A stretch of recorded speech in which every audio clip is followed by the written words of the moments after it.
What is up, beautiful people of the internet? I go by the name of Wesley, and today we are reacting to This Is Why We Can't Have Nice Things by Veritasium. Apparently, it's a video about planned obsolescence. I'm super excited. That being said, subscribe down below for more reactions, and please comment, let me know other videos you want to see me do reactions to. I don't really know much about planned obsolescence, so I guess I'll shut up and let's just get into it. This is a video about things, like cars, phones, and light bulbs, and an actual conspiracy that made them worse. This video was sponsored by NordVPN. More about them at the end of the video. I am outside Livermore Fire Station number 6, and in here, they have the longest continuously on light bulb in the world. It has been on for 120 years. How is that even possible? Our light bulbs last like maybe a year. Maybe, at best, around our house.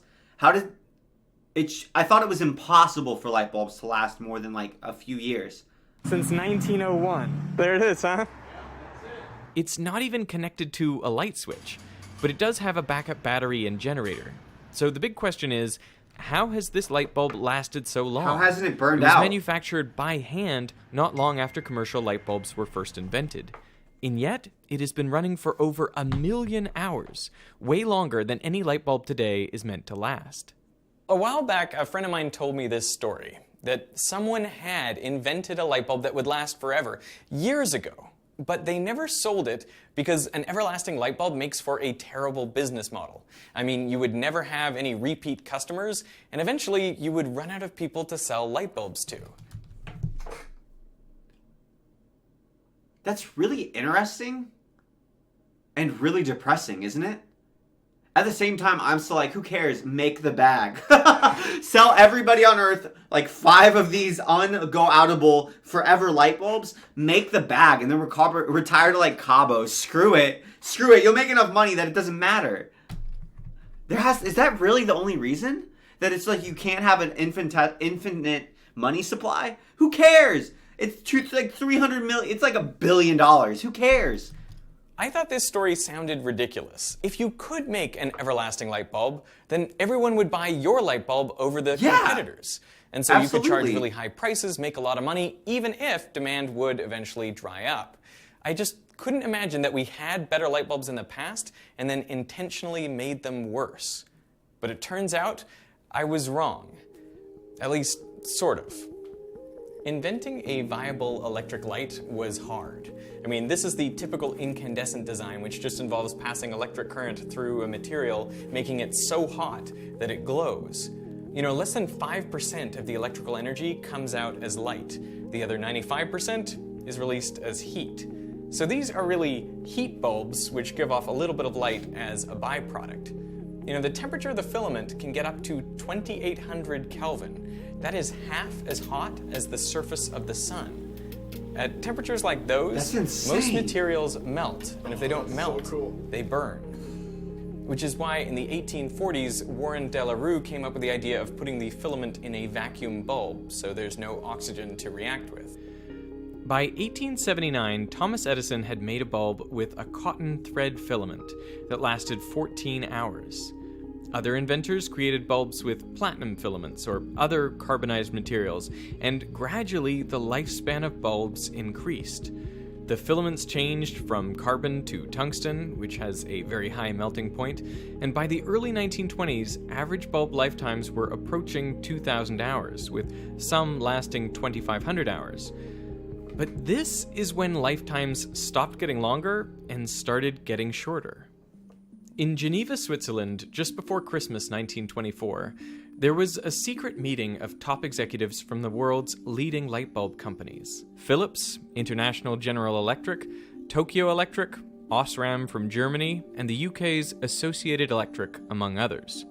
They formed what became known as the Phoebus Cartel, named after... That's the most badass name I could ever think of for companies that sell light bulbs. The Phoebus Cartel sounds like the end-game organization that you're fighting against in a Final Fantasy game. The Phoebus Cartel? What the heck? Phoebus, the Greek god of light. There, all these companies agreed to work together to help each other. by controlling the world's supply of light bulbs. That's disgusting. In the early days of the electrical industry, there had been lots of different small light bulb manufacturers, but by now, they had largely been consolidated into these big corporations, each dominant in a particular part of the world.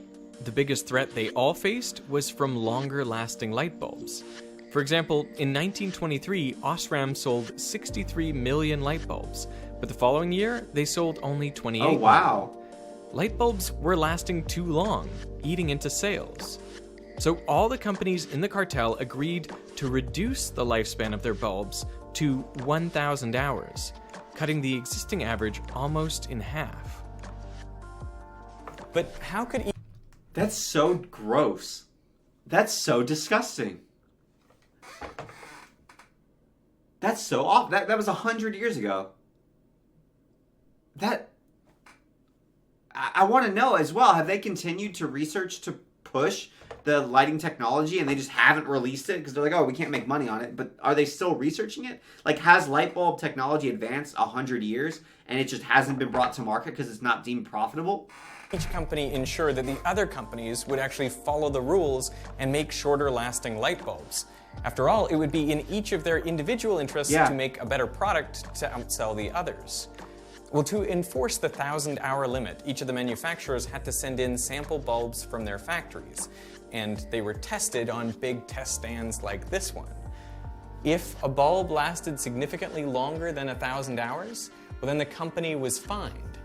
If a bulb lasted longer than 3,000 hours, well, the fine was 200 Swiss francs for every 1,000 bulbs sold. And there are records of these fines being issued to companies. But how do you make a worse light bulb in the first place? Well, the same engineers who had previously been tasked with extending the lifespan now had to find ways to decrease it. So they tried different materials, different shaped filaments, and thinner connections. And if you look at the data, they were successful. This is awful. I mean, an economist would say that humans respond to incentives, right? And normally, I guess, the assumption is that companies and businesses are going to be incentivized to create better products in a free market with competition. But then when these companies had already gotten to the top of their respective regions, I guess their incentives at that point are just to maximize profits. They're not really trying to grow their customer base because they control, let's say, like North America. They're not trying to sell more light bulbs to more people. They're trying to sell more light bulbs to the same people. So then their incentives completely change. And their incentives, like we as consumers like to imagine that our interests are the same interests as companies. Like, we want a better product. Companies want to sell us a better product. So therefore, because companies want to sell us their product, they'll make us a better product. They'll respond to what we want, so our incentives will be aligned. And that's not the case at all once you have complete control and monopoly over a region. Why would you care? You don't care. You don't care what consumers want because you can control what they have access to. It's so crazy.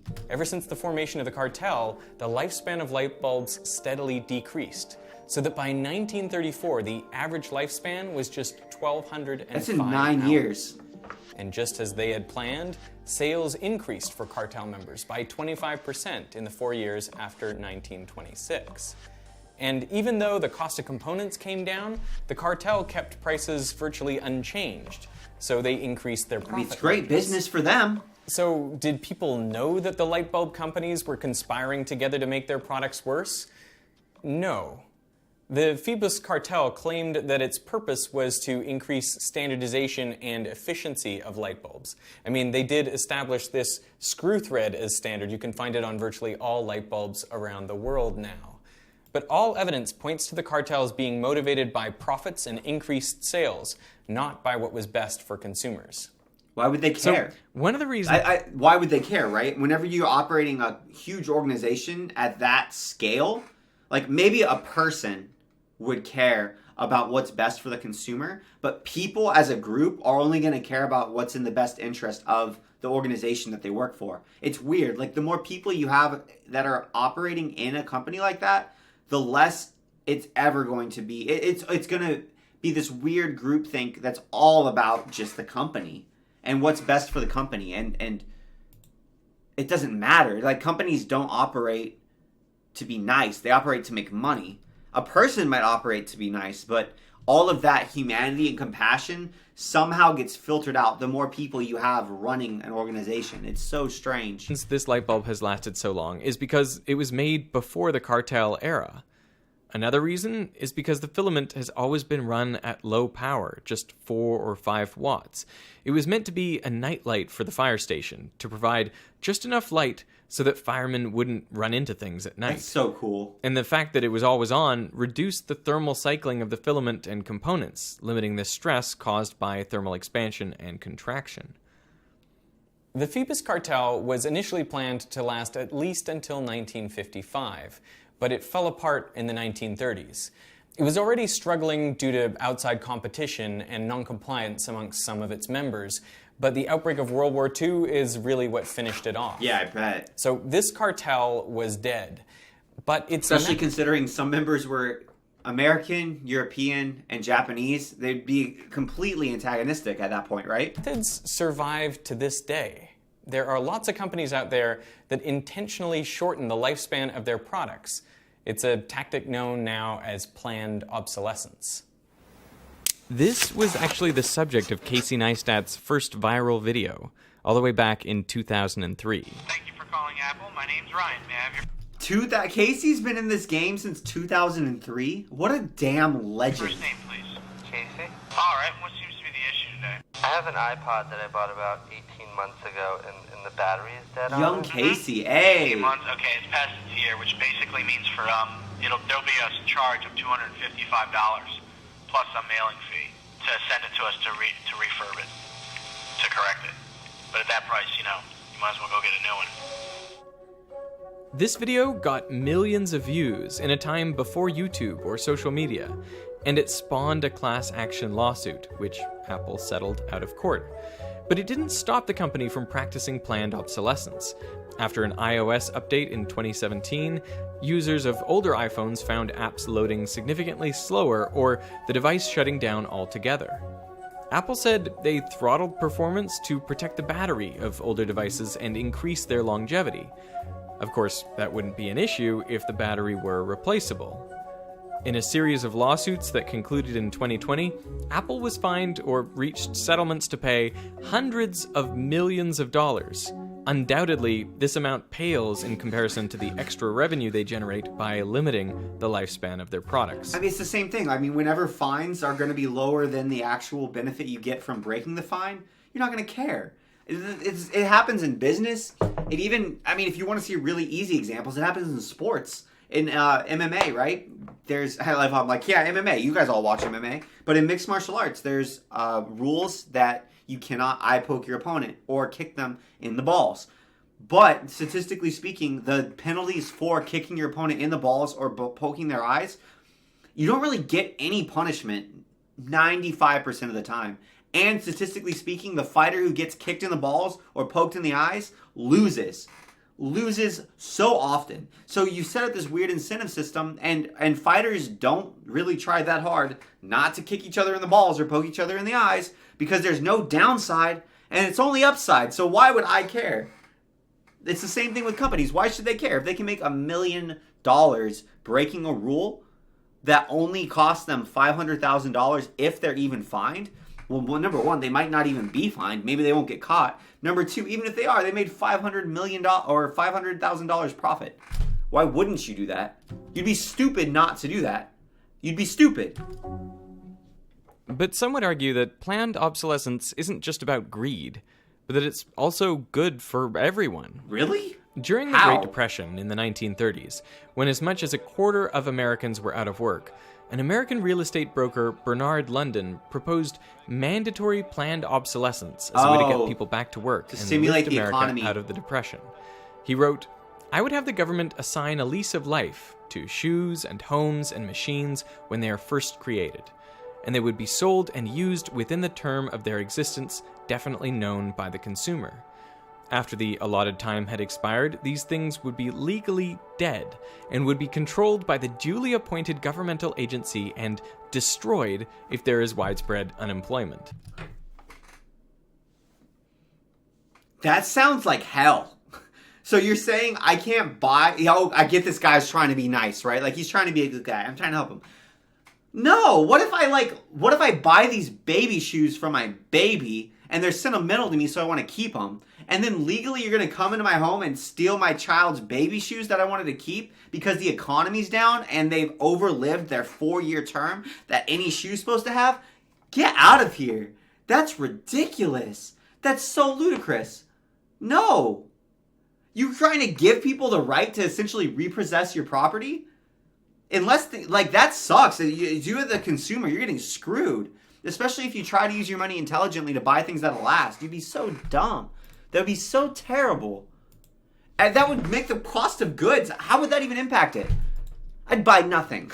I'll live in a hut naked and just run around the woods killing rabbits.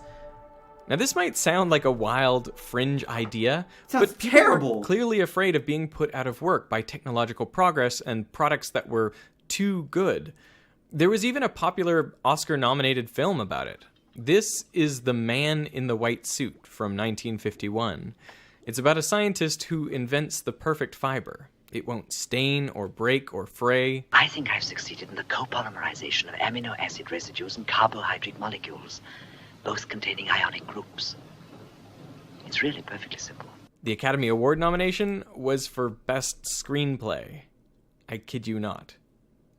Anyway, everyone is initially excited about our hero's scientific discovery. He makes a suit out of the thread, and it has to be white because the fiber is so stain-resistant it can't even be dyed. But this is when trouble strikes. The factory owners realize they won't be able to sell as much of this thread because it's so durable. And the workers worry it'll put them out of a job. Why can't you scientists leave things alone? What about my bit of washing when there's no washing to do? This is when you get the climactic scene where factory workers and factory owners team up to chase down the scientist to destroy him and his invention. And believe it or not, this movie may have been inspired by real events. In the 1940s, the synthetic fiber nylon replaced silk in stockings, and it was so durable that the products became an overnight sensation. There were literal riots when women tried to get their hands on them. When the manufacturers realized they had made the product too good, they didn't destroy the fiber, but they did follow the example of the Phoebus cartel. They instructed their engineers and scientists to find ways to weaken the product, to shorten its lifespan so people would have to buy more. Now, it seems like consumers are finally fighting back against planned obsolescence. This is so... Are you guys getting mad? I'm getting so mad. I'm getting so angry. What? Man, this is crazy. I never realized. I had heard of planned obsolescence, probably like you guys, right? Like, I'd only ever really heard about it in context with the batteries, with the iPhone and stuff like that, and not having replaceable batteries in the phones. Because it's probably the same reason you guys. I had no idea it was this widespread. Which is stupid, because it's Apple. They're a huge company. Of course it's widespread. This is so crazy to me. I understand the motivation of the people who are against the technological progress, but at the same time, like, technological progress will help everybody, and it'll create more opportunities. That's like saying we should never have created or invented the washing machine or any of the other household appliances that free up time and energy. Because people always, like, if we didn't have the washing machine, you could argue, well, what are people going to do with their time? What are washerwomen going to do? But now we have the washing machine. Clearly that was not that big of an issue. People just found other things that were more productive and rewarding to do with their time. It's like people who get really mad when there's a video update that nerfs their favorite preferred strategy. It's like, okay, cool. Well, you can either adapt and grow, and there will be new opportunities to explore. There's always new opportunities with every gaming update. But if you just are pissed about your old strategy not working anymore, you're never going to benefit from the new meta. Like, anytime you come up with new technology, it just presents a new meta that we as humans can then figure out what to do with. If you're always just stuck complaining, and it's like if everybody came together and jumped the devs for nerfing their favorite character. No, it makes no sense. In the European Union and in over 25 states in the US, there's proposed legislation to enshrine the right to repair. And these laws would force manufacturers to make it easier to repair their products. They would have to provide information and access to parts, so you could replace a battery or fix a cracked screen at a third-party repair shop without voiding your warranty. So if the right to repair does become law, does that mean artificial obsolescence will be gone for good? No. Sadly, No way. Because there is one last thing manufacturers can use to make their products obsolete, which is you. Henry Ford released the first mass-market car, the Model T, in 1908, and he envisioned it That like was a pretty cool. workhorse, an affordable tool that wouldn't wear out, a bit like the everlasting light bulb. In 1922, Ford said, "We want the man who buys one of our cars never to have to buy another. We never make an improvement that renders any previous model obsolete." But by 1920, 55% of American families already owned a car. Nearly everyone that could afford one had one. And that same year, there was a small economic downturn driving down sales for both Ford and General Motors. In 1921, DuPont, the chemical and paint company, took over the controlling share in General Motors, and they started experimenting with painting cars different colors. Up until then, Henry Ford had said, you could have whatever color you like, so long as it's black. It took a couple years of testing, but in 1924, GM released their first cars in different colors, and soon after, they introduced a trick that feels very familiar now. Each new year, they would introduce cars in different colors. The goal wasn't just to make Ford's Model T look outdated, but to make their own cars feel outdated every year, encouraging customers to trade in their old cars for shiny new ones. I feel like it's different when it's cosmetic. If you want to spend the money to get something that's cosmetically different, that's on you. I have no issue with the cosmetic things. I know people will be like, oh, it's manipulative, blah, blah, blah, whatever.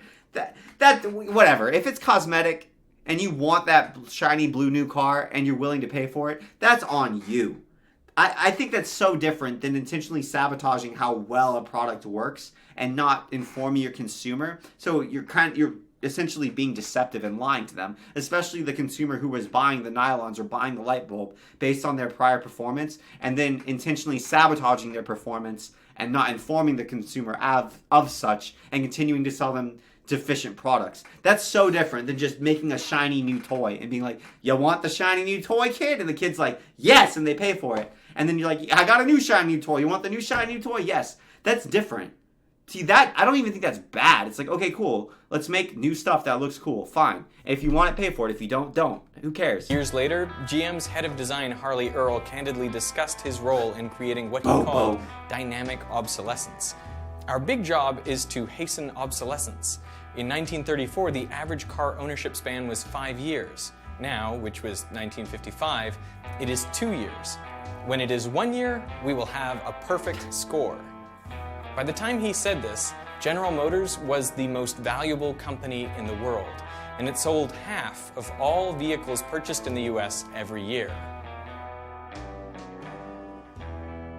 These days, the world's most valuable company, Apple, seems to have copied directly out of this playbook. I mean, new styles every year? Check.